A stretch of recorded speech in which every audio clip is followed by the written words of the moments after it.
Muy bien, voy a compartir contigo una historia de terror inquietante. Una que ha estado susurrando en las sombras y acechando en los rincones oscuros de la Ciudad de México. Una que hará que el vello de tu nuca se erice y tus manos tiemblen al sujetar tu taza de café. Pero antes, una advertencia. Esta no es una historia para los débiles de corazón. ¿Estás seguro que quieres oírla? Bien, pero no digas que no te lo advertí. A esta historia la llamo La maldición del alma perdida. En la bulliciosa vida de la Ciudad de México, hubo una vez un violinista llamado Santiago. A diferencia de los músicos callejeros comunes, Santiago era un virtuoso. Sus melodías podían hacer reír a los niños, llorar a los hombres y bailar a los muertos. Tenía la capacidad de dar vida a cualquier composición con la magia de su arco y su violín. Pero no todo era color de rosa en su vida, porque aunque era amado por su música, Santiago se sentía vacío por dentro, como si le faltara el alma. Un día, Santiago conoció a un anciano que afirmaba ser un brujo. Un hombre que podía ver lo que otros no podían. Un hombre que podía tocar el alma. Santiago, desesperado por llenar su vacío, accedió a que el anciano le ayudara. El brujo le advirtió de las consecuencias, pero Santiago estaba tan desesperado que ignoró la advertencia. A través de un ritual oscuro y misterioso,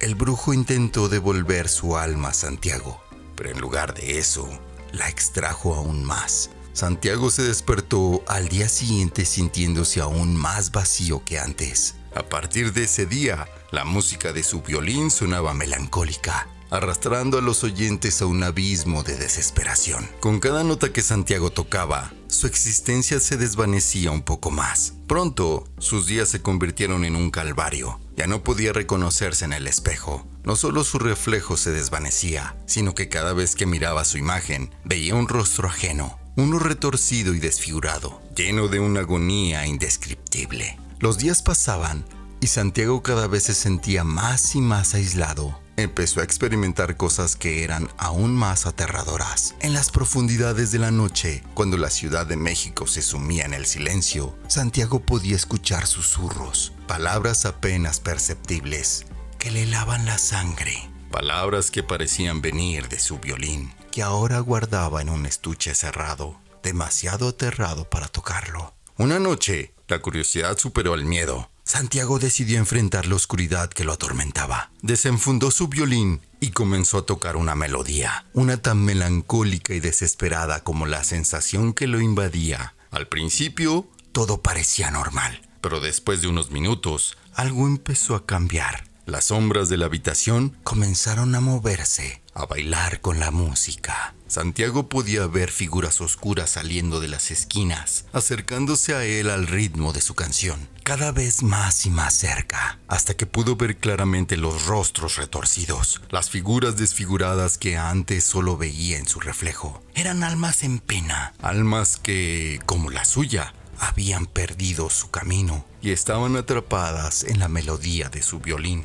La melodía que tocaba Santiago se volvió más y más intensa, más profunda y más lúgubre. Como un imán, atraía más y más figuras oscuras, cada una más retorcida y desfigurada que la anterior. Pero a pesar de lo aterradoras que eran estas visiones, Santiago no podía dejar de tocar. La música que producía su violín parecía ser el único que le daba una sensación de realidad, una sensación de estar presente en este mundo. Y entonces, en medio de esas sombras danzantes, una figura se destacó. Era más grande que las demás, más oscura, más imponente. Era el diablo, salido de las profundidades para bailar al ritmo de sus melancólicas melodías. El diablo se movía con una gracia sobrenatural. Su figura retorcida bailaba al compás de la música. Cada nota que tocaba Santiago parecía llenarlo de una energía demoníaca, haciéndolo cada vez más poderoso. Pero a pesar del terror que sentía, Santiago no podía parar. La música era su único consuelo. Finalmente, el diablo se detuvo. Miró a Santiago directamente a los ojos y dijo con una voz que parecía venir de las profundidades del infierno: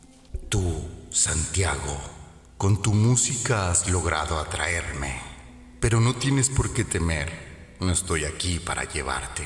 Estoy aquí para ofrecerte un trato. Santiago se quedó sin habla. Su violín cayó y todo quedó en silencio.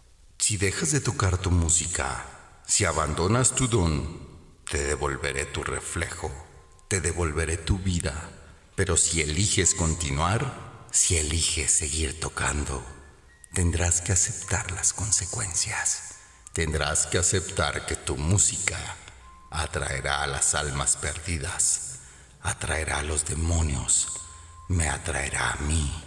Santiago miró su violín, luego miró al diablo. No sabía qué hacer, pero sabía que tenía que tomar una decisión. Tenía que decidir entre su música y su vida. Y mientras la figura del diablo esperaba su respuesta, Santiago levantó su violín y comenzó a tocar una vez más. No por miedo, sino por amor a su música, por amor a su arte. Y el diablo sonrió.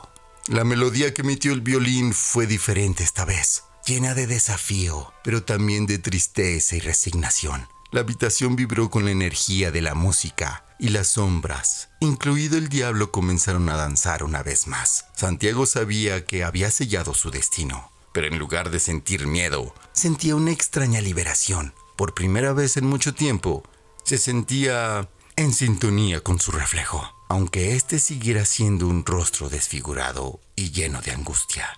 No era él quien estaba retorcido y desfigurado, sino el mundo que lo rodeaba. El diablo parecía disfrutar de la música. Sus ojos brillaban con un fuego infernal y una sonrisa se dibujaba en su rostro retorcido. Santiago, tienes un don raro, dijo su voz profunda, resonando con la melodía. Santiago continuó tocando. Sus dedos se movían ágilmente sobre las cuerdas del violín, creando una melodía que llenaba la habitación con un aire de desafío y resistencia. Podía sentir el peso de las miradas de las almas perdidas y el diablo sobre él, pero ya no le importaba. Había aceptado su destino. El diablo continuó observándola. La sonrisa nunca desapareció de su rostro. Voy a disfrutar de tu música, Santiago, dijo antes de desvanecerse en las sombras una vez más, dejando a Santiago solo con su violín y las almas perdidas. A partir de esa noche, la vida de Santiago cambió. Aunque seguía siendo un prisionero de su propio reflejo, ya no sentía el terror que una vez lo atormentaba. En lugar de eso, se sentía en paz consigo mismo. Cada nota que tocaba era un grito de resistencia, una declaración de su amor por la música. Y aunque su existencia se desvanecía un poco más con cada nota, Santiago sabía que había tomado la decisión correcta. Porque a pesar de todo, seguía siendo él mismo. Seguía siendo el músico que siempre quiso ser. Y eso, para Santiago, era más importante que cualquier reflejo. La historia de Santiago nos recuerda la importancia de seguir nuestras pasiones y mantenernos fieles a nosotros mismos, incluso cuando nos enfrentamos a desafíos aterradores. Su historia es un recordatorio de que nuestra verdadera fuerza se encuentra en nuestra identidad y en nuestra dedicación a lo que amamos, sin importar las circunstancias.